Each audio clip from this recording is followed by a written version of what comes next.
Салам, эмне жаңылык? Салам, бизде жаңылык көп. Таңдағы актуалдуу жана жаңы маалыматтар. Күн сайын 5+1-де. Саясат. Коом. Экономика. Дүйнө жаңылыктары. Маданият. Күн сайын Марал ТВ жана радиосунда 8:00-дө 60 мүнөт түз эфирде. Кутмандаңыздар, мен урматтуу телекөрүүчүлөр жана радио угармандар, сиздер 5+1 программасын көрүп уга баштадыңыздар. Аны мен Түмөнбай Абдинабиул алып барам.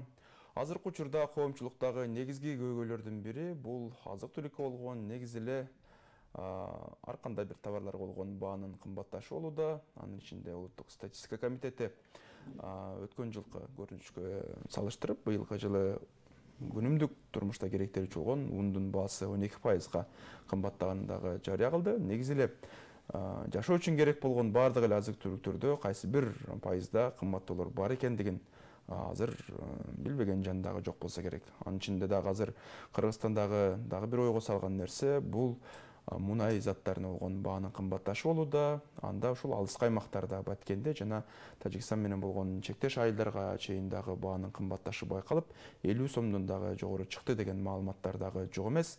Негизи эле азык-түлүктүн товарларга болгон бир баанын кымбатташы эмнеден улам келип чыгып атат жана бул учурда ким эмне кылыш керек, биз ушул туурасында кеп кылалы деп Чет өлкөлүк инвесторлор ассоциациясынын төрагасы Кайрат Титибаев мырзаны чакырдык. Кутмандаңыз менен кош келиңиз. Бар болуңуздар. Булар менин кесиптештерим, сизге 4 багыт боюнча суроо узатышат. Бахар Хакимова сизге саясат багытында суроолорду даярдады. Ал эми Дастанбек Каримов сизге экономика багытында суроол узатса, Жазгүл Садырова коомчулуктун жашоо турмуштук бир суроолорго жоопту. Ал эми Айдина Маматисаева бул сизге дүйнөлүк практика боюнча суроо узатат.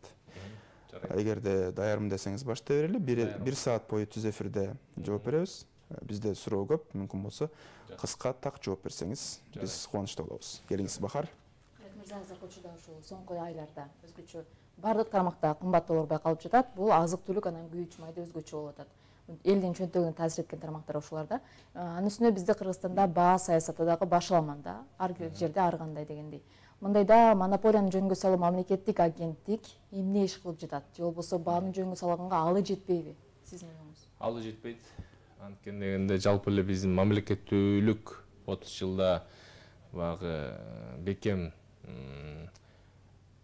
институттарды кура алган жокпуз да. Институт деген эмне? Бул бир гана ошого иштеп аткан мекемелер гана эмес. Институт деп бул ошо мыйзамдуулук, ошо институттар, ошо органдардын иште ыкмалары, андан тышкары багы экономикалык жагдайдагы маселелер. Бирок айтып коючу нерсе, Кыргызстанда биз ошо 30 жылдан бери эле мамлекеттин ролун биз азыркыга чейин мындай баамдап байкабастан дагы эмес, билбестиктен дагы иш болуп атат.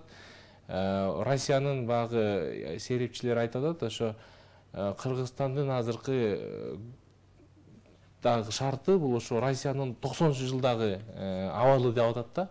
Анткени ошо коопсуздукту бекитип берүү, медицина тармагы, билим берүү тармагында ошо эбегейсиз эле мамлекеттин ролу кыскарып калган да, чегилип атка кеткен да. Биз ошо анан ошого мамлекетти кайра күчөтүп алып келишибиз керек деп атам да менчи. Ушундай кризистерде албетте мамлекеттин ролу чоңоюш керек, кеңейиш керек, туура саясат алып барып иштеш керек эле да.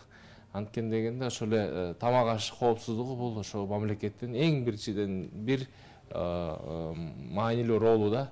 Бирок кадрлардын таңсыздыгы, бизде айлык мана кичинекей, өзүңөр билесиңер. Анан ошо жакында эле кайра бизде төңкөрүш болду, революция болду деп айтабыз. Анан бул саясат басым кылып атат да, саясат ташып, багы чарбачылык маселелер артта калып атат. Анан кийин баалардын кымбатташы ушу тескей албай жаткан жакты азыр биз кечирип жатабыз да, тилекке каршы. Ушунту айтат элем да менчи, багы рынок экономикасында бизде жана 30 жылдан бери кичине туура эмес түшүнүк кабыл алынды да коомчулуктачы багы каалагандай мен иш жүргүзө бере турбаймынбы деп багы боштондук деп бирок ошол кезде эле тартипсиздик мыйзамсыздык болуп кетти да. Мисалы биздин көп эле биякта иштеп аткандардын баары келишими жок. Бизде ошо Кыргыз эмгек кодекси жок иштейт. Жанагындай отчислениялар кетпейт. Өзүнүн айлык маанайасынанчы. Анан бу жерде азыр Кыргыз мамлекеттүүлүгү 21-кылымда эми бул дүйнө жүзүндө практиканы айтып атам. Анан аз дагы суроолор болсо айтып берем. Ал ошого жараша бир процесстерге туура болуш керек да. Бул лицензиялоо иши, салык системасы, үчүнчүсү болсо камсыздоо системасы да. Ошо үч нерсе заманбап мамлекеттин багы ушундай негизги жоболору деп айтат элем да. Ушу үч нерсени жөнгө салып коймой алмайынча биз ушундай кризистерге дуушар болуп, элибиз кыйналгандан кыйналат да. Түшүнүктүү. Экономика багытында кайрылалы, Дастанбек. Ушу баалардын өсүшү акыркы 2 айда байкалды.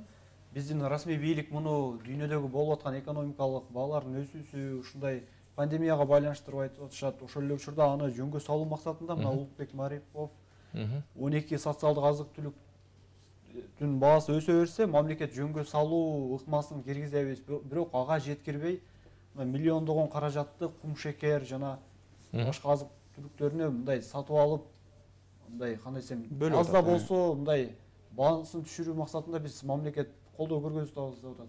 Эле бул мамлекеттин бул аракети кандай мындай натыйжа берет десек болот?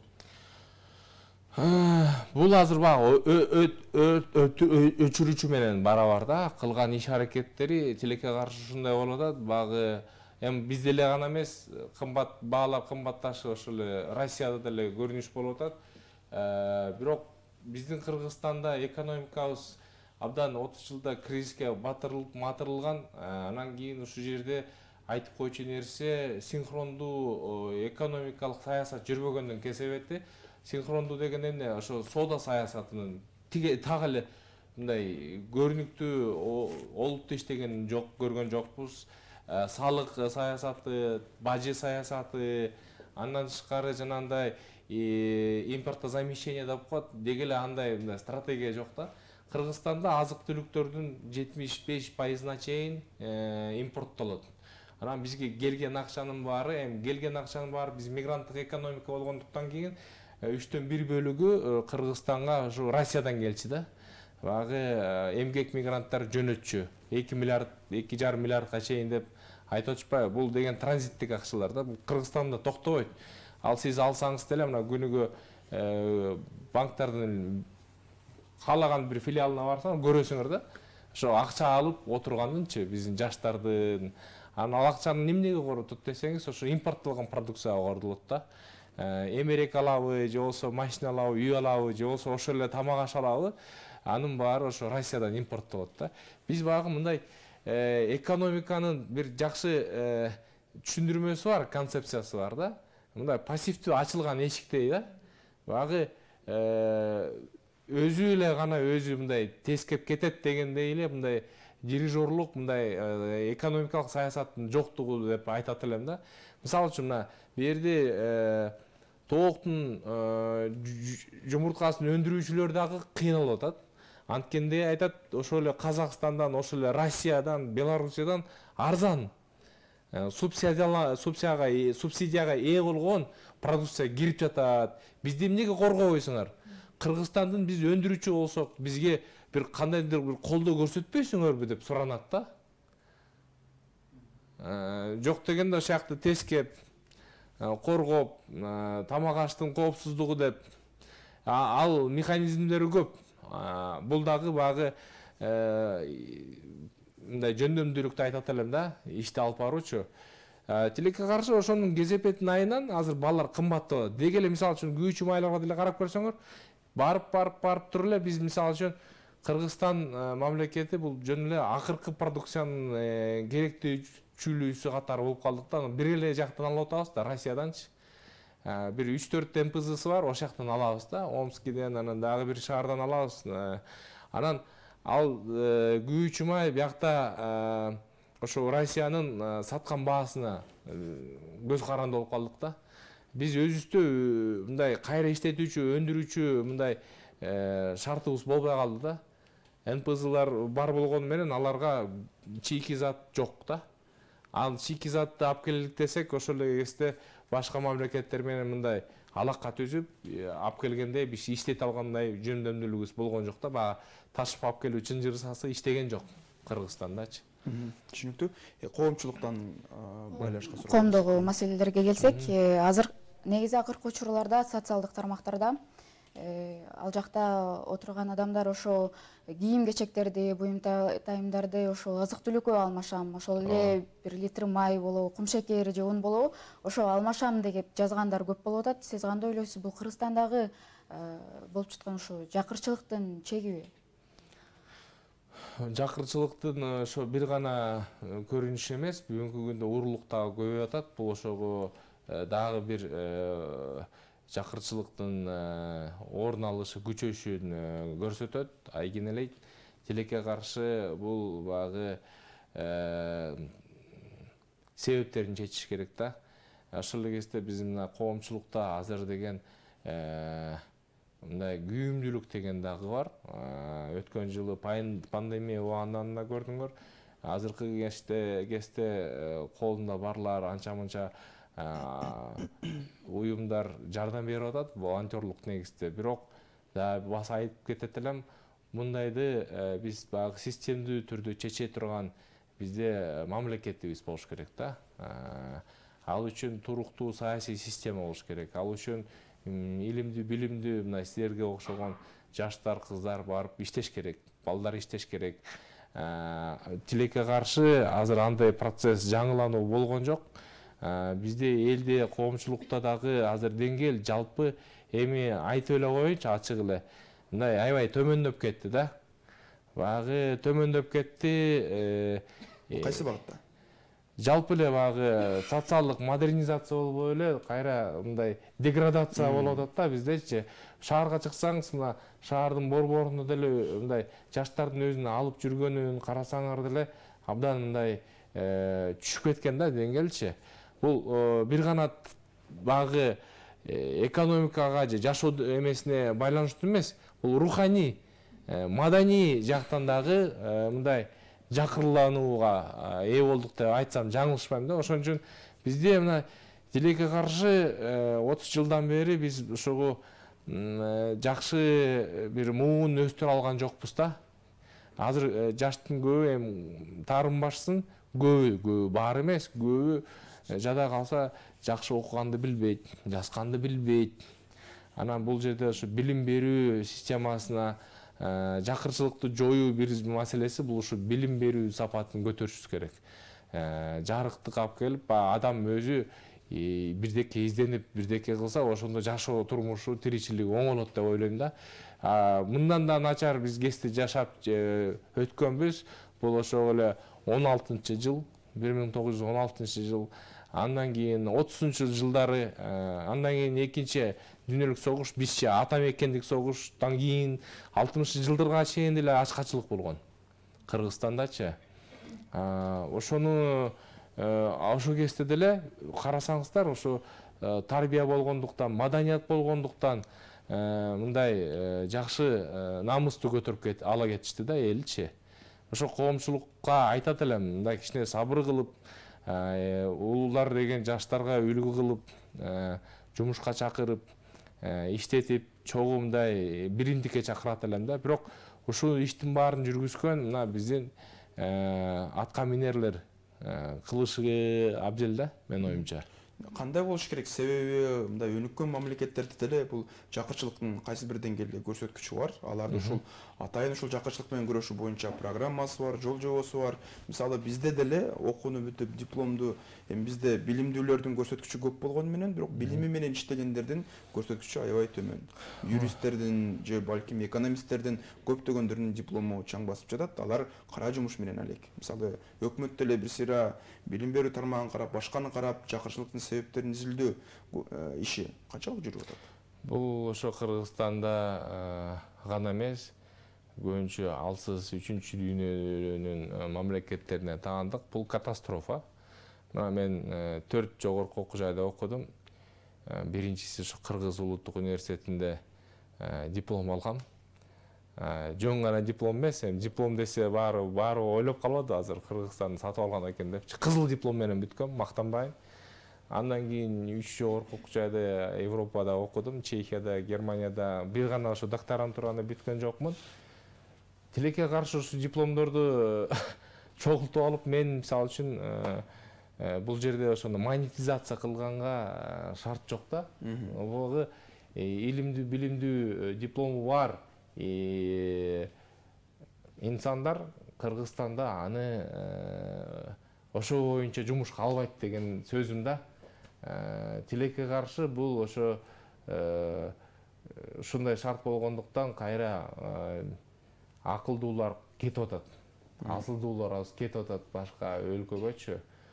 Эми чечүү жолу ар кандай башка мамлекеттердечи эң негизгиси ошо экономикалык жаатта айта турган болсок, бул деген ошого өндүрүштү, реалдуу экономиканы көтөрүү, экспортту көтөрүү, валютаны көбүрөөк Кыргызстанга ошо өзүнүн өлкөсүнө тартуу, жумуш орундарын түзүү, анан ошо жумуш орундарында болсо кошумча наркы жогору болгон инженердик, техникалык кесипке көй адамдарды тартып иштетүү да. Азыр көбүнчө мына өнүгүп, динамикалык өнүгүп келе жаткан мамлекеттер инвестицияга эмес, ошо асылдарды, баштууларды тартууда, билими бар, жогору маданияттуу адамдарды өзүнүн мамлекетине кандайдыр бир шарттар менен кызыктырып тартып алып атат да. Мисалы айтып кетейин, ошо эле Сингапур, ошо эле азыр Кытайда чыгып атат. Мындай алдыга чыккан шаарларында Европадан адистер келип иштеп атат. Ошо эле убагында Дубайдагы азыр деле Эмират Араб мамлекети билимдүү илимдөрдү тартып атат да. Ошо эле Европа мамлекеттери, ал жерде нефть газ жок, бирок ал жерде ошо шарттар, коопсуздук, жашоо шарты. Мына мен сизге дагы бир мисал айтайын. Бир кызыбыз Кыргызстандан чыккан Гумбольдт университетин бүттү Германияда. Анан университеттен кийин жумушка орношту. Жумушу ошо консалтинг фирмасы экен, ошо Берлинден Франкфуртка көчүп, ошол жерде жашап, 3 жылдан кийин немистер өздөрү айтты да, биздин жарандыкка алганга кызыгасызбы депчи. 3 жылдан кийин эле жарандыгын алды. Анткен дегенде немис паспорту бүгүн индекс боюнча эң мындай таасирдүү паспорттардын бири да. Дүйнө жүзү ачык, визасыз барып кирип. Андан тышкары ал немистин паспортунун ээсине жанагындай камсыздоо системасы кепилдик берет да. Карыганда, ооруганда, кандайдыр бир кырсык болуп кетсе, Кудай бетине анын бери кылсын, эми баягы нары кылсын дейт. Ошон үчүн айтат элем да, бул бизде ушундай бир таризде бир ой жүгүртүү дагы жокко болуп атат да, жокко болуп атат. Эл баягы кеңири түшүнбөй атат деп айтат элем да. Түшүнүктүү. Келиңиз, Айжина. Ушу баа маселесине кайтып келсек, азык-түлүктүн кымбаттап кетишинин бир себеби бул пандемиядан улам киргизилген карантин деп айтып келишет кыргызстандык эксперттер. Эгерде андай болсо, чет өлкөлөрдө да ушундай жагдай болуп жатабы? Анан азык-түлүк коопсуздугу курч чекке жеткен дагы кайсы өлкөлөр бар? Бул азыркы күндө акыркы бөлүгүнөн баштайын, бул алсыз мамлекеттерге көрүнүш таасири аябай зор болуп атат. Баалардын кымбатташы бул кургактык менен чектелген, кичинекей, чакан, рыногу тар мамлекеттерге бул көрүнүш. Мен айтып коеюн, ошо шериктеш СНГ мамлекеттеринин арасынан булар Армения, Молдова, Кыргыз Республикасы ушундай көрүнүштөр болуп атат. Бул бир. Анан Африка мамлекеттерине деле таандык бул нерсе. Бирок ошол эле кезде дагы бир экинчи фактор бул жанагы чийки зат сатып жашаган мамлекеттерге таандык болуп атат да. Анткени кошумча нарк өндүрүштөрү, кошумча нарк кошо турган өндүрүштөрү аз да. Ошол эле Россия, ошол эле Казакстан болуп атат да. Убагында күйүүчү майды сатып жакшы акча топтоп алган араб мамлекеттерине мындай көрүнүш сезилбейт деле да. Анткени дегенде алар ошо убагында сооданы жакшы илгертип алган, инвестицияны жакшы илгертип алган, ошол эле союздаш Америка Кошмо Штаты менен жакшы иштешип, алака түзүп алган. Америка менен мамиле түзүп алсаң, калган мамлекеттер дагы ачылып берет экен да. Союздаш, ошо өнүккөн мамлекеттер, Япония союздашы, Корея, Сингапур, андан тышкары мисалы үчүн бүт түштүк Американын көп эле мамлекеттери сууга чектеш, мисалы үчүн ошол эле Бразилия болобу. Булар ошо бири-бири менен мындай акыркы 70 жылда булар жакшы мамиле түзүп алышкан да. Багы өзүнчө капиталисттик блок болуп иштеп көнүп алышкан. Биз багы Орусиянын карамагында болгондуктан Советтер Союзунда 70 жыл жашадык. Анан ошо өзүнчө блок болгонда, анан багы Путин айтып атпайбы? 20-кылымдын геополитикалык катастрофасы бул ошого Советтер Союзунун урашы депчи. Ошо урагандан кийин биз ошо уралган чоң бир блоктун ошо империясынын ичиндеги кичинекей калдыгы Кыргызстан болуп атат да.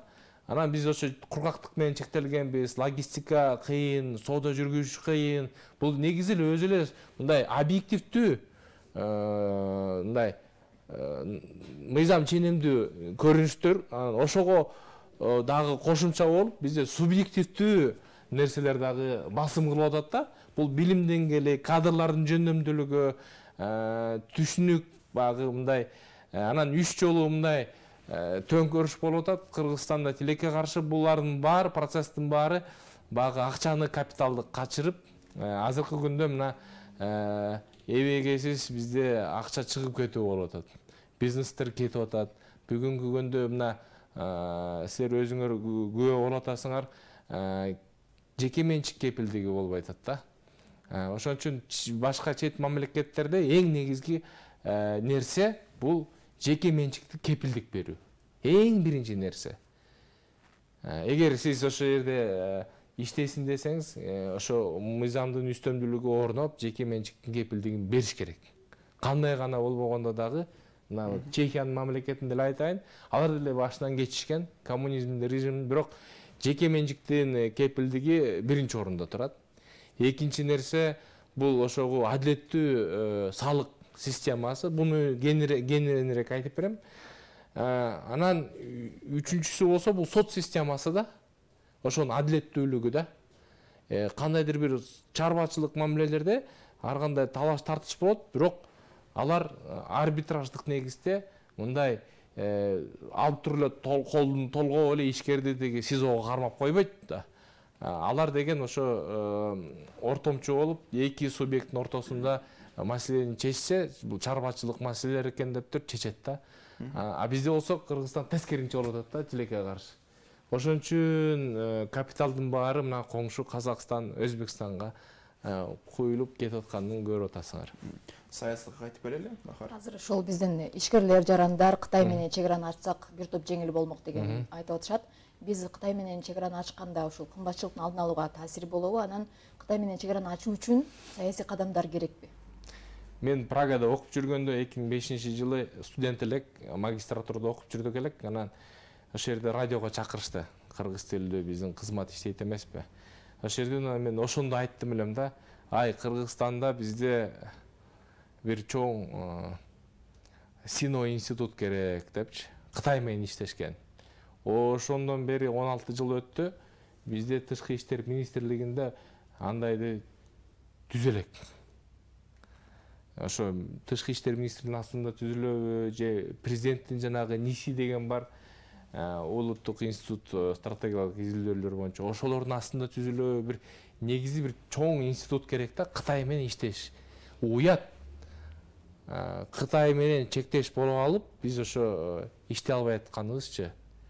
Алардын көп мындай пайдасын алып, мындай коркпош керек. Корксоң анда бир жакшы институт түзүп алып, андан иштешиң керек да, бүт кадрларды жыйнаш керек. Ошондон бери 2005-жылдан бери мына 16 жыл өттү деп атпайм. Ошондон бери канча улан кыздарыбыз окуп келди Кытайда. Кытай тилин түшүнгөндөр бар, култ мүнөзүн түшүнгөндөр бар. Бизде мисалы үчүн жакшы убагында Кытай менен иштешкен саясатчыбыз, дипломатыбыз да бар. Муратбек Иманалиев деген. Мына ошол институттун эмесине койсо деле болот. Конфуций институту бар бизде, Кытай жактан каржыланган.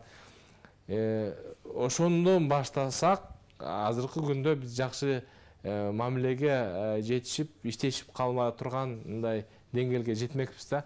Анткени деген бул саясий эрк, бул багы саясий Кыргызстан ичинде биз саясий кандай десем түшүнүк деп айтат белем, багы биздин элитанын эмеси болуп атат да. Эскиге көнүп калганбыз да, эле Кремлди карап, Москваны карапчы, мына геополитикалык саясатты жүргүзгөнгө мындай жаңыча ойлонгон жаңы жүздөр келсе, бир ошого тең салмактуулук кармай турган мамилелер түзүү зарыл да. Азыркы күндө мына санап чыкты окумуштууларчы. 26-жылы Кытайдын экономикасы дүйнөгө 1-чи орунга чыгат экен. Россияны ашып өтөт экен. Анан ошо биз алакка түскөндү үйрөнүп алсак, иштегенди үйрөнүп алсак, бул Кыргызстан Кытай үчүн кичинекей эле бир кыштактын да кичинекей бир айыл болуп калат да. Сөзүңүзгө алчы, анан азыркы ушул суроону улай эле, азыркы учурдагы биздин кырдаалды эгерде Кытай менен кызматташуу жанданып, эшиктер ачыла турган болсо, азыркы биздин кымбаттоо саясаты же балким азык-түлүктөрдүн, негизи эле товарлардын бир жетишсиздиги, баанын арзандоосу канчалык мүмкүн? Мен мында азыр бир цифраны айтсам, проценттик популизм болуп калат да. Канчалык депчи. Болжол менен айтканда, бул жерде эмеге жараша да, канча орун күчтөрү түзүлөт, кандай технологиялар кирет, кандай жабдыктар менен биз иштейбиз. Биздин мисалы үчүн чийки зат менен чыгып кетип атпайбы, тамак аш, мөмө жемиштерчи. Алардын 5% кайра иштетилет экен да. Кайра иштетүү жөндөмдүүлүгүбүздү көтөрсөк, бул жерде ошо кайра иштетип, кайра ошону багы упаковка менен чыгарсак, бир 30-40%га жеткизсек, демек бизде валюта кирип калат да Кыргызстангачы. Ошо эле мына суу, ошо эле мисалы үчүн көлдөн чыккан алма, абрикос, Жалал Абадта бизде дүйнөдө эң мындай чоң табигый токойубуз бар, жаңгак. Жаңгакты кайра иштетпей атпайбызбы? Аны иштетсек канча деген долларды өндүрмөкпүз да. Ошондо элдин жашоо деңгээли көтөрүлүп, азыркы кымбаттоолор анча элге сезилмек эмес. Өкмөттүн дагы бир нерсе айтып коеюн сизге. Балардын чүрүү максаты эмес, баларды туруктуу кармап берүү максат да. Ошону максат кылыш керек да. Анткени дегенде эл кымбат баага деле көнөт. Мен сизге айтып коеюнчу. Кымбат баага деле көнөт, бирок ал баалар туруктуу болуш керек. Бир 10 жылда, 20 жылда көтөрүлсө, кичине көтөрүлүш керек да. Бирок чөндөккө тийбеш керек да. Бизде азыр мына 10 жылдан бери биз инфляцияга көнбөй калып турубуз. Азыр көтөрүлгөндө бир 30-40%га чейин көтөрүлүп атпайбы тамак ашчы. Мен өзүмдө да сезип атам да.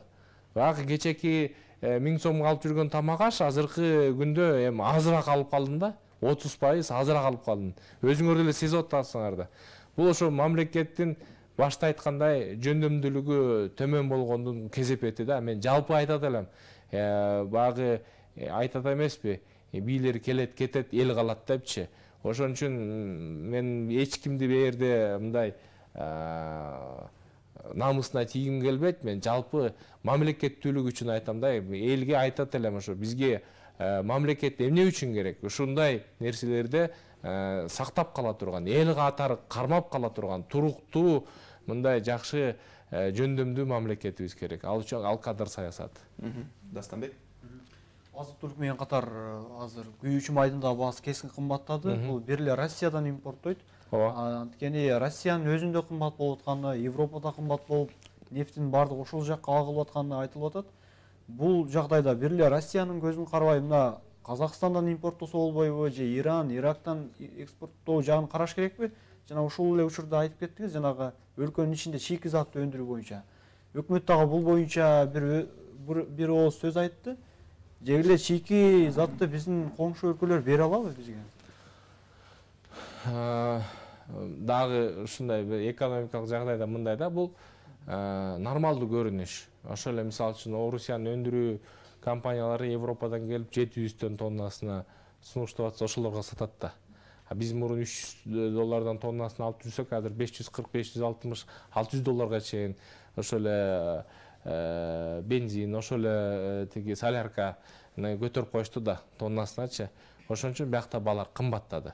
Анан эми Россияда өзүнүн жанагындай акциз салыгы да жогору Кыргызстанга караганда. Алар ошонун эсебинен дагы кичине түшүрүп, кичине жеңилдетсе болот да. Бизде акциз аныс деле кичинекей.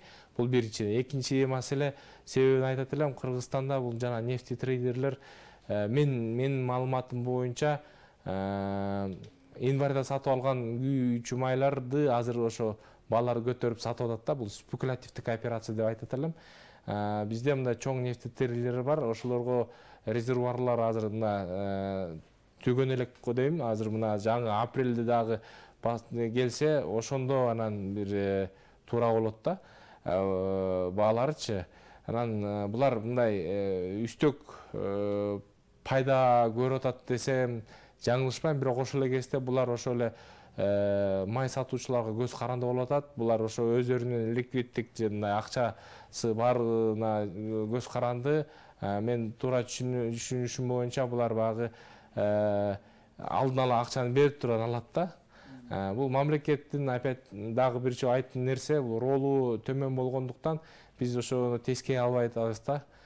Бизде мисалы үчүн азыркы күндө чийки затты алып келгенге сүйлөшүүлөрү жүргүзүш керек эле. Темир жол менен алып келе турган болсо, темир жолдун тарифин караш керек эле.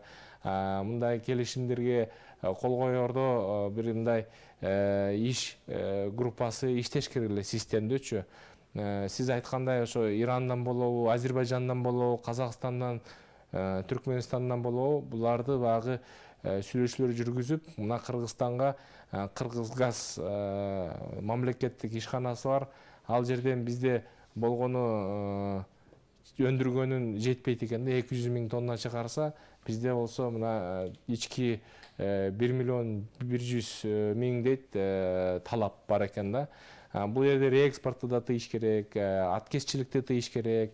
Анан бул жерде айтып аткан себеби эң негизги жолу бул ошо өндүрүүчү мүмкүнчүлүктү өнүктүрүш керек. Кыргызстандын ичиненчи көз каранды болбой. Ал үчүн жанагындай резервуарларды куруп, мамлекет ошону иштеткенге шарттар түзүш керек да, инвестиция тартканга. Кайра иштетүүчү биздин заводдорго инвестиция тартуу маселесинде 26-25 жылга чейин азыр дагы суранып атышат. Жана К5 үлгүсүндөгү бензинди алып келдирип, бияктан кайра иштеткенге мындай ИАЭПтин ичинде талап болуп атпайбы?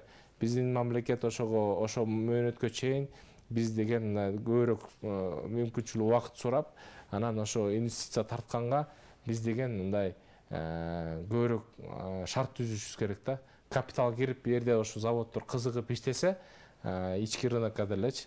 Мисалы мен сизге айтып коеюн, Белоруссия мамлекетинде 2 миллион тонна өндүрөт экен. ГСМчи. Андан тышкары экспорттойт экен.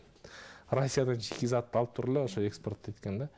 Анан эми бул айтып атпаймынбы, багы ички экономиканын түзүлүшү бул саясий, укуктук талаадан көз каранды. Келиңиз Жазгүл. Күндөн күнгө ошо кайыр сурап жүргөн адамдар көбөйүп атат. Негизи мурун башка улуттарды көрсөк, азыркы учурда кыргыздар саны көбөйүүдө. Ошол эле учурда ошо кичинекей балдар көбүнчө жабыр тартат. Анан ошол эле учурда кайрымдуулук уюмдарына кайрылгандардын саны көбөйүп атыптыр. Анан ушунун баарын көрүп, түшүнүп туруп, анан өкмөт негизи эң керектүү азык түлүктөрдүн баасын түшүрүп бере алабы же сиз айткандай эле ушул туруктуу бир баага? Эң биринчиден мен элге кайрылып айтат элем, мен улут кылып бөлбөйт элем да. Бизде баары кыргыз. Кыргыз жараны болгондон кийин, кыргыз паспортун көтөргөндөн кийин тышка чыгаар самат сиз кыргыз болосуз да. Орус болосузбу, тегиңиз тиги украин болобу же өзбек болобу, кыргыз паспорту менен Германияга барсаңыз сизди кыргыз деп тааныйт да. Ошон үчүн жакырчылыктын мындай улуттук белгиси жок. Жакырчылык багы баарына бирдей да. Тилекке каршы Кыргызстанда азыр ушундай көрүнүш өндүрүнүп атат. Өткөн жылы мен сунушумду бердим элем убактылуу жумуш орундарын түзүү боюнча. Биз 2013 жылы ошо революциядан кийин мен Промондо иштеп, шаардык штабтын жетекчиси болдум элем. Мэрия менен түз иштешкенбиз. Ошондо багы пилоттук проект деп $2 миллион сарпталган. 1,5 мың кишини мындай убактылуу жумушка алуу шартын түзгөнбүз да. Биз жактан мониторинг, каржылоо, анан эмгек каражаттарын берүү, анан стипендия берүү. Жаштар айтпайсыңарбы, багы кесиптик колледждерге окуганга стипендия берилген. Багы кайра дагы эл көтөрүлүп чыкпасын, күчөп кетпесин деп, айрыкча мына могу шаардын четинде жашаган инсандарга, жарандарга деп айтат элем, ардалган да. Анан ошону эле багы өткөн жылы карантин болгондо эле сунуштап айткам. Аны октябрда дагы мен өзүмдүн сайтыма да жазып чыккам. Кандай жолдору бар депчи. Бизде өкмөт муниципалдык мекемелер менен ошону иштеп, планын иштеп чыкса болот. Мына биз ошо 2013 жылы жайында кылдык элек, жакшы ийгиликтүү болду. Күнүгө 500 сомдон төлөп берчүбүз. Анан кийин карасак, элдин баары эле келип атат. Шоктуу алдамчылар деле бар экен, качып кеткен сачкундар бар экен. Биз аны дагы тартипке 2 жумада салдык. Бизде да жана Зеленстрой, тазалык, муниципалдык ишканалар бар. Алардын дагы келип айтат да, байке, муну жазып койбойлу, аны акчаны бөлүп алабыз дейт да. Мен айтам, болбойт буну азыр, муну бир эскертүү берем, экинчисинде айтып чыгам депчи. Ошентип биз катуу тартипке алып, жумуштан кетирген да убакыт болгон. Экинчиден ал жерде мындай болду да, арасында 30-тан кылып бөлгөндө дагы иштебей түшкө чейин качып, иштеп туруп качып кеткендер болду да. Бул жерде принцип болду да, бирөө көпчүлүккө, көпчүлүк бирөөгө дегенчи. Бирөө кеткен болсо, ошол күнү эч кимисе айлык алчу эмес да. Ошентип 1-2 жолу мындай айыпка жыктык элек, өзү элчи сүрүп чыгарып коет экен, жалкоолорду, алдамчыларды, багы кадимкидей мындай коллективдик дух сезилди да, команда болуп иштей баштады. Элдин баары, мен айттым, булар силердин жашаган жер, ошо арык тазалайсыңарбы, көчө тазалайсыңарбы, сырдайсыңарбы, бул силер өзүңөр кылып атасыңарбы деп келе иштесеңер жакшы болмок деп.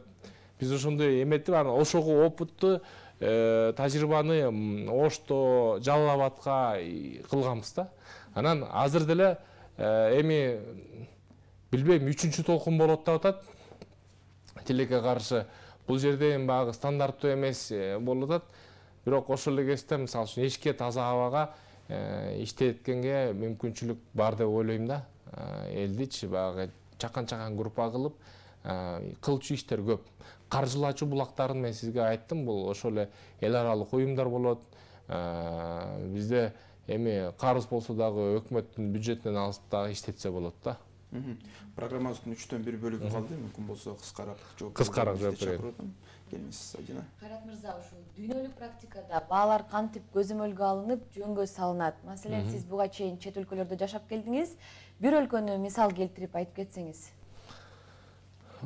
Германиядан 2018 жылы кайтканбыз. Ошол кезде бизден жанагы дипломатиялык макамда иштеп жүргөнүбүздө бизге ар бир куюлган бензиндин литринен 65-70% кайтартпайчы.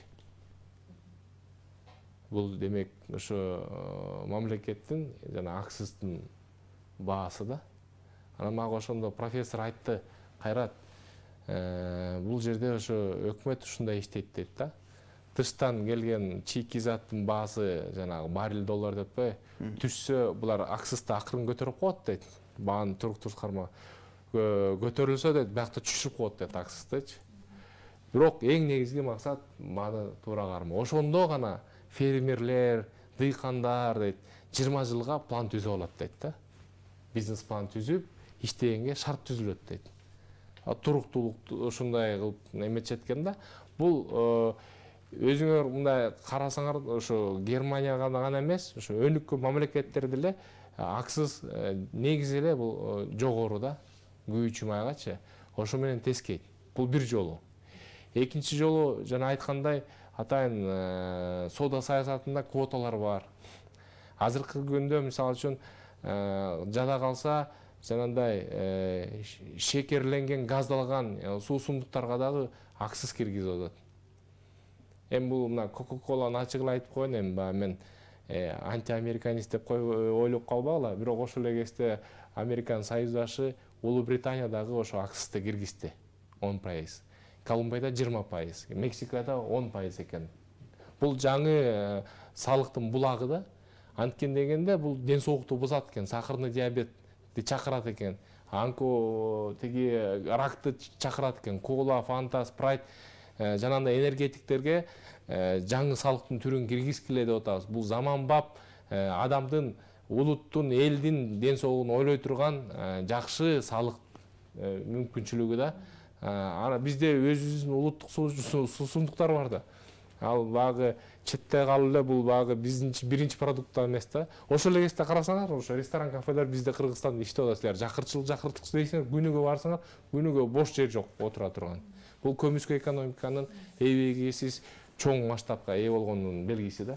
Болду, мен кыска айтып берейин сизге. Ушул көмүскө экономика боюнча мисалы бизде парламентте, өкмөттө ошол ар кандай өзүнүн үлүштөрү бар, магнаттар бар деп коелу башкача айтканда.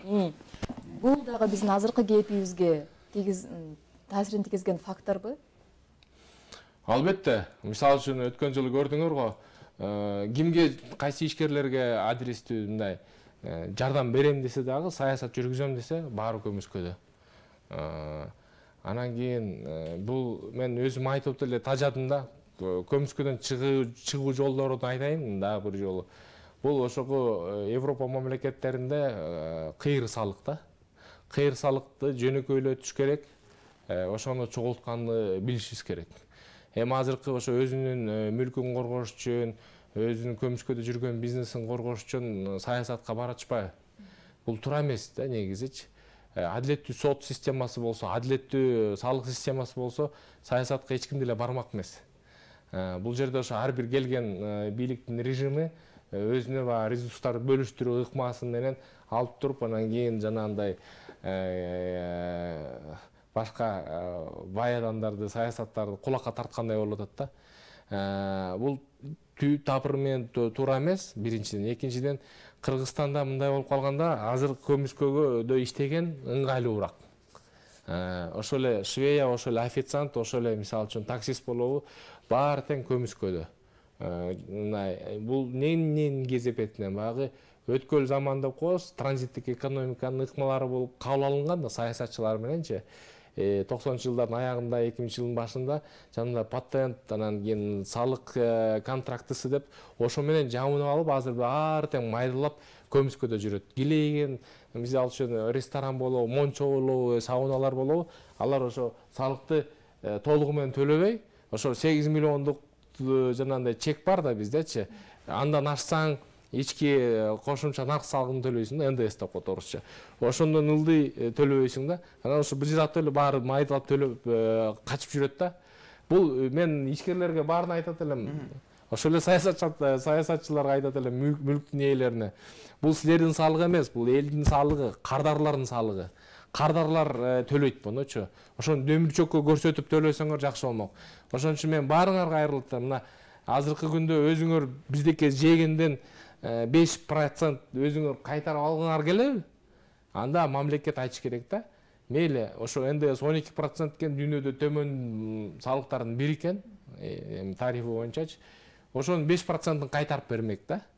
Сиз ошо фискалдык чек алып келсеңиз, ндстин чегин алып келсеңиз, салык кызматы сизге 5%-ын сиздин банк эмеге кайтарып берет. Ошондо баары көптү көрсө көл болот, биздин бюджетте көбөймөк да, айлык манаяда көбөймөк. Анан мен айтышат, баалар кымбаттап кетпейби дечи. Мына кымбаттасы кымбаттамак да. Азыр Глобустуги Фрунзеге барсаңар, магазинде таптынакай, жашынакай, коопсуз, мындай ичинде таза. Ошону чегин алып дүмүрчөгөн карасаңыз, 12, андан тышкары налог с продаж деп коет, сатуу салыгы. Ошону да кошуп койгондо, аны жок кылып эле коюш керек. Мисалы үчүн мамлекеттик деңгээлде ал болгондо 5 миллиард сом берет экен. НДС чемпион болот атпайбы? 75-80 миллиардка чейин акча чогултат. Бул бюджеттин жарымы. Аны төлөгөндөр 1% болот Кыргызстанда. Ошол кезде мына Глобус, Фрунзе мен базарда иштегендерге мен эч кандай каршылыгым жок. Бирок ошолордун баасына караганда, салык төлөгөндөрдүн баасына караганда, салык төлөгөндөрдүн дүмүрчөк менен алган баасы арзан болот атпайбы? Барыңар эле азыр ошо жака Заманбап магазинге барып калбадыңар, дүкөнгө. Базарда баары майда болуп, ал сизге дүмүрчөк эмес, эчтекеси документи жок. Эми багы жашоонун кыйынчылыгынан барып ал жакта жыргагандан саткан жок да. Бирок жалпы эле айтат элем да, мындай башка ишканаларда эле ишкерлердин баары мына строй компаниялар болобу, курулуш баары төлөш керек да ошол салыктычы. Бул мамлекетти түптөөчү салык. Мен келгенде эле кат жазгам, мына 10-мартадагы бул жолкусунда жаңы президентибизге кат жаздым. Салык системасы боюнча кандай иштеш керек, кандай татаалдаштырбай, майдалатпай, жок нерселерди кесип чаап туруп эле жөнөкөй кылып элге мындай шарт түзүш керек да. Жооп жок. Бир эмес 2 кат бердим, инвестиция жаат да, анан салык жаат да. Анан азыр дагы 3-4 каттарды даярдап атабыз. Мына мен жардамчым менен азыр даярдап атабыз. Ошого аэропорттун өнүгүү стратегиясы боюнча, анан жанагы эркин экономикалык аймактардын өнүгүү стратегиясы боюнча. Эми мен ушул эле улай сурагым келгени, азыркы учурда эми сиз айтып аткандай өкмөттө бааны турукташтыруу же болбосо азык-түлүккө болгон бир кымбаттоону токтотуп туруу бул өрттү өчүрүү сыяктуу. Бирок жаңы имараттарга караганда символикалык түрдө айтсам, азыр өрттү өчүрүү эң зарыл нерселердин бири болуп турат. Себеби азыр күйүүчү майдагы, азык-түлүк дагы, жада калса ушул Кыргызстандан өндүрүлгөн, Кыргызстандан чыгарылып аткан жумуртка болсун, бир катардагы азык-түлүктөр дагы кымбаттоо процессинде. Өкмөт эми азыркы учурда аларды токтотуп же турукташтыруу үчүн бир сыйкырдуу таякча эмнеде турат? Сыйкырдуу таякча азыркы популярдуу эмес чаралардын бири, ошо айтып атпаймынбы? Азыркы күндө жанагындай көмүскөдөн чыгаруу абзел. Бирок кыска мөөнөттө убактылуу жумуш орундарын түзүү долбоорун иштеп чыгарыш керек өкмөт. Анан үчүнчү нерсеси бул ошо коңшу мамлекеттер менен алака түзүп, соодасын жүгүрүш керек да. Ошо атайын азык-түлүк коопсуздугуна карап туруп, Өзбекстан менен мисалы үчүн иштеп, ушу кризистен чыгып кетсе мүмкүн да. Өзбекстанда азыркы күндө өндүрүүчү жөндөмдүүлүгү жогору. Өзбекстан менен жана Кара суу базар аркылуу логистикалык борбор түзүп, ошо аркылуу бияка Кыргызстанга бир кандайдыр бир контракт менен бекитилген баада алсак болот даяр продукциянычы. Ошондо баа турукташат да. Анан эми күйүүчү майларга болгон эми айтып атпаймынбы? Күйүүчү майларга болгон жөндөмдүүлүк, жанагы ички өндүрүү жөндөмдүүлүгүн көтөрүш керек. Кыргыз нефтегазды иштеш керек. Жакшылап алар биякта кайра иштеткенге жөндөмдүүлүгү бар. Болгону ошолорго карыз болсо дагы жана жуунданы дагы иштеш керек. 9 бизде мен МПЗ бар экенин билем. Ошонун экөөсү ири экен. Ошолорго көбүрөөк көңүл буруп, атайын 6 айлык 9 айлык программа план менен ал жерде тесттен ичине кайра чийки затты алып келип бияка иштеш керек да. Мен оюмча ошо да эң чечүү жолучу. Анан Россиядан эми сүйлөшүүлөр жүргүзүп, мына атайын баада алсак да жакшы болмок да. Эми Белоруссия убагында Россиядан $30 миллиард алып турду, аны чечип эле койбоду. Анан биз деле жакшы мамиле кылып туруп ошол эле Россиядан союздаш мамлекетибиз деп мындай бир атайын бааларды алсак жакшы болмок да, мындай колдоо иретинде. Анан мен эми багы айттым элем, жумуш орундарын түзүү дагы бир жолу, бул эми орто перспективалык максат, 2-3 жылда ишке аша турган нерсе. Бул ошого биз менен 3-чү мамлекеттер менен чек аралаш мамлекеттерде Ташкент, Тажикстан, Өзбекстан менен чек арада мындай аймактар, өндүрүш аймактарын иштетишибиз керек да. Өндүрүш аймактар, технология, Казакстан, Өзбекстан тиги баары биргелешип, бери жумуш орундарын түзсөк, күнүмдүк тиричилик нерселерге жасап туруп анан экспортко чыгарсак болот. Ошол эле Пакистан, ошол эле Афганистанга, ошол эле нары Индияга чейин чыгарып сата турган жөндөмдүүлүктөр бар. Дастанбек? Алар чийки затты бере алабы? Анткени өздөрү үчүн кирешелүү тармак болуп атпайбы? Анан дагы бир сурай кетчү нерсе, бизде өзүбүздө чалгындоо иштерин жүргүзсө кандай болот бул нефти тармагында? Чалгындоо ал аябай алтындан дагы кымбат болуп калат го. Анткени дегенде тоонун түпкүрү эң астында экен да. Аны казып таап, чалгындаш кымбат болуп калат. Экинчиден, сиз жана айткандай, мен эми бул адис эмесмин нефть боюнчачы, бирок менин жолдоштор, эксперттер айткандай, алар айтат, ошо Россия менен чийки затты деле алса болот. Алар эми багы өзүнүн эле өзүмчүл болгондуктан биз ошо басым кылышыбыз керек да. Кыргыз, Орусия союздаш мамлекетпиз депчи. Мына 10 январдан эле кайра легалдашып, азыр бийлик келбеди. Бизде мындай эме континуум жок да. Континуум деген кандай? Багы орусча айтмакчы преемственность жок болуп атат да.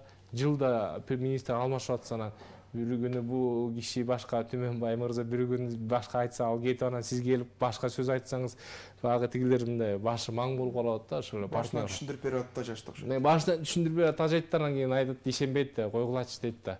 Сиздер өзүңөр мындай эмете албайсыңар депчи. Мындай жада калса газды деле, күйүүчү заттарды Түркмөнстандан алып келсе болот, Ирандан алып келсе болот. Мүмкүнчүлүктөр бар. Ал үчүн атайын мындай профессионалдык мекеме, уюм иштеш керек да, мамлекеттин институту иштеш керек да. Бизде мына бүгүнкү күндө тышкы иштер министрлигиде аты эле бар, тышкы саясат болбой атпайбы? Соода саясаты болбой атпайбы? Тышкы соода саясаты жок да. Мына кичинекей чакан Американ союздаш мамлекеттери ар бир министрлигинин тышкы иштерине дагы ошо функция берилген да. Тышкы соода саясаты боюнча функция берилген. Бизде ошо жок болуп атат да. Азыр баары эле жанагы министр финансов, экономика деп атпайбы? Ошонун астында болуп атат да. Азыр Бахардын суроосуна келебиз. Анан кийин азыр менде бир сурай турган нерсе. Эми бизде өзүңүз да айткандай 70-75% азыр импорт кылып атабыз. Ооба. Биздеги нерселерди. Анын ичинде азык-түлүк дагы бар. Анан атамекендик өндүрүш деп лозунгдар жүргөн менен, бирок ишкерлер дагы эле даттанып атат. Бирок акыркы учурда мына бизнес омбудсмен дагы азыр тынчсызданганы, бул бизнес чөйрөсүнүн өкүлдөрүнө, ишкерлерге болгон күрөштүн же болбосо аларга мыйзамдуулукту талап кылуу аракетинин ачык болушун талап кылып атат. Өткөн ушул 2 айдын ичинде 140 ишкерге кылмыш козголгон экен. Анан бирок азыркы приоритет эмне болуш керек? Себеби туура эми ар бир ишкер ачык иштеш керек, анан мыйзамды сакташ керек. Бирок экинчи жактан ишкерлер дагы бир жактан азыр аларга болгон муктаждык дагы, зарылчылык дагы өсүп атат да. Приоритет эмне болуш керек? Приоритет бул биригүүдө болуш керек. Кандай? Бир чатырдын астында ишкерлердин баары биригиш керек. Мына мен көп алыстабай эле айтайын, Казакстанда Атамекен деген уюм түзүлдү. Багы Соода энергия палатасынын ордуначы. Эми ал кичине башкача болуп кетти. Анткени өзүңөр билесиңер, ал жакта саясий система такыр бөлөк. Турцияны алалы, Германияны алалы, Данияны алалы, Францияны алалы, Норвегия, түндүк мамлекеттердин баарында бир чатыр бар да. Ошого ишкерлердин башын бүт бириктирген. Сиз Түмөнбай мырза эртең күнү ишкана ача турган болсоңуз, милдеттүү түрдө ошо чатырдын астында мүчө болушуңуз керек. Соода энергия палатасында. Бул эмнени билдирет? Мен мына убагында айттым элем, эми укпай эле багы айтат, биз эми мындай өз ыктыяры менен мүчө болсун деп айтат да, палатанын астында, соода палатасынын астында. бул туура эмес. Анткени кичинекей Кыргызстанда кичинекей чарбасы кичинекей баягы кыйналып атат. Сиздин 100дөн ашуун иштер ачылып атпайсыңар. Алар коргоосуз калып атат да. А биригип баарысы акыйкатта ачыкта иштегенде мындай болбойт эле, мындай көрүнүш. Анткени дегенде ошол Германияда 82 миллион калкы бар. Килейген ошо палатанын астында алса ошого канцлерди кармап титиретип коет. Чисар Чикоглу деген Рифат деген мырза бар, палатанын президенти деги Түркияда. Ал ошо бизнестин президенти деп таанылат да. Алар да бириккен да. Анан булар деген мындай болот да. Көптөгөн кызматтарды өкмөттөн өзүнө алышкан да. Бул жерде коррупция да жоголгон да. Анан бул ошо өзүн уюштуруучулук болуп атат да. Саморегулируемость деген принцип бар да. Биз ошону айтып келип атабыз. Анан 2015-жылы мен ошо жанагы бизнес омбудсман боюнча долбоорду иштеп чыгып атканда сунуштагам. Эки вариант болгон. Азыркы бизде акыйкатчынын астында болуш керек. Акыйкатчы бизде конституцияда жазылган да, туурабы? Институт бар да иштеп аткан. Же болсо экинчи вариант. Соода өнөр палатасынын астында вице-президент макамы менен тең бизнес омбудсмен болуш керек. Анткени дегенде ошол жердин ишкерлеринин баары бириккен, биз легалдуу бизнести коргойбуз деп баратабыз сотко чейин. Ошон үчүн ошол жерде болгону жакшы десем, коркуп болбой коюшкан ошол кезде жетекчилик. Соода өнөр палатасынын жетекчилигичи. Болбой коюшкан. Мен айткам, мен бул эми 5 жылдык каржылоо болсо ал бүткөндөн кийин эмне болот дедим. Какта кимде калат? Анын тиши жок болуп атат да. Баары тең майда да, тиши жок. Жанагы инвестицияны илгертүү анан коргоо деп атып алып, алар дагы тиши жок болуп атат да. Алар да коргош керек эле деп айди. Атында жазып турбайбы? Антиреклама бирокчу муну айтканда. Мына элестетсеңиз, туризм департаменти башкача атайлы. Туристтерди тартуу жана коргоо департаменти дегенде сиз чочулайсызбы? Жок, ошондой департамент болсо. Сиз Кыргызстанга келердин алдында турист болсоңуз, Кореядан же болсо ошол эле Орусиядан болуңуз турист, ошондой департаменттин атын угуп алып чочулайсыз да. Булар ким? Ичинде мындай туура эмес иштер окшойт, бар окшойт, каралар бар окшойт, булар мындай опасный окшойт, криминал окшойт депчи. А бизде ошондо агентти да атап коюшподу. Мындай нормальный мындай адам, мындай аң сезим барчы. Окуйт да мындайчы. Инвестицияны илгертүү жана коргоо деген бул эмне деген ушундук депчи. Биз антиреклама кылып атабыз да. Убакыт чектелүү, келиңиз бакар, азыркы суроосу. Азык-түлүктүн баасы, экономикалык абал жөнүндө сөз болгондо мен Дордой базары жөнүндө сурасам болбой калат го. Бул күнүмдүк жумуш менен алектенген миңдеген кыргызстандыктардын тагдыры ушул Дордой базары менен байланган. Ал жерде солгундап, негизги позицияны казактар алып койгону айтылып жатат. Бул жерде ушул коңшулардын гегемониялык саясаты таасир болдубу сиздин оюңузда? Албетте.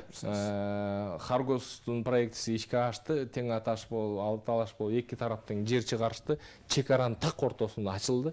Ошол жерде ачылганда мен дагы айтат элем, бул мамлекеттин жанагындай корпоративдик башкаруу системасы аркылуу улуттук корпорациялар иштейт да.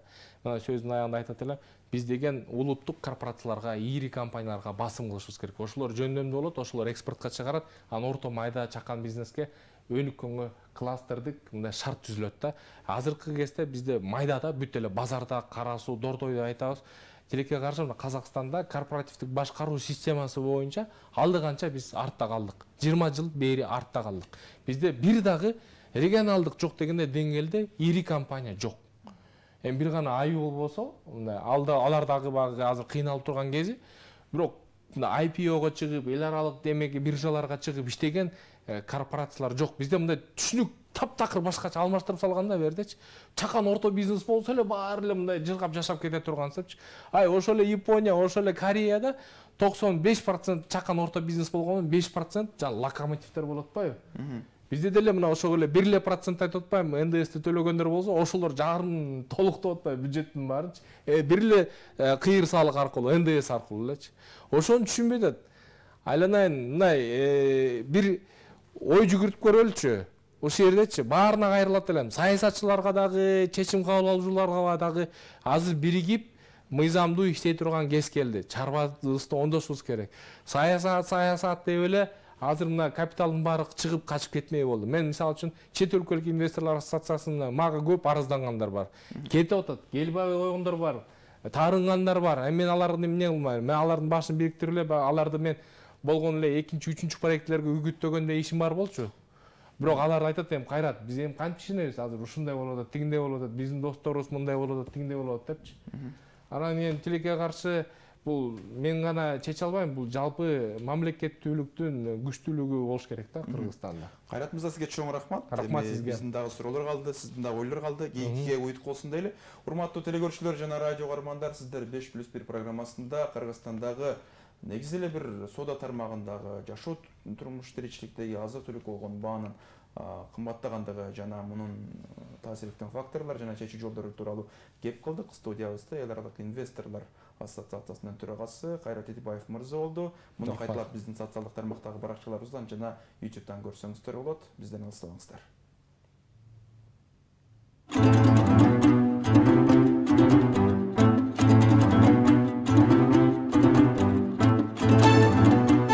Салам, эмне жаңылык? Салам, бизде жаңылык көп. Таңдагы актуалдуу жана жаңы маалыматтар күн сайын 5+1-де. Саясат, Коом, экономика, дүйнө жаңылыктары, маданият, күн сайын Марал ТВ жана радиосунда 8:00-дө 60 мүнөт түз эфирде.